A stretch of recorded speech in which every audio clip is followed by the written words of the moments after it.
Le désir. Rien ne semble plus courant que l'expérience de désirer. Nous désirons des objets de toutes sortes, nous désirons parfois autrui, nous désirons des choses impossibles, imaginaires, et cependant, dès que l'on essaie d'expliquer quelle est la nature de l'acte qui se cache derrière toutes ces activités, la difficulté apparaît. Qu'est-ce que le désir? Du latin desiderare, qui vient de sidus, qui signifie étoile ou astre, l'acte de désirer se définit donc d'abord comme le fait de manquer d'une étoile, d'un astre.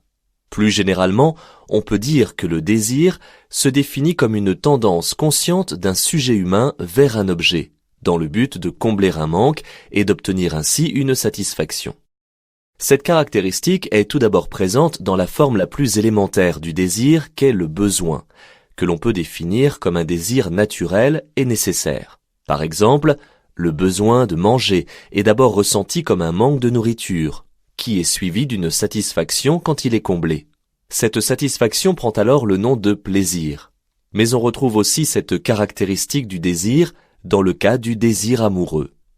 L'amoureux est celui qui recherche son autre, qui cherche à jouir de sa présence. Mais si le désir est fondamentalement lié à un manque, il est aussi lié à la souffrance, car manquer d'une chose fait souvent souffrir. Néanmoins, l'homme ne se réjouit-il pas aussi de désirer, et donc aussi de souffrir en désirant? Malheur à qui n'a plus rien à désirer, écrivait Jean-Jacques Rousseau dans La Nouvelle Héloïse.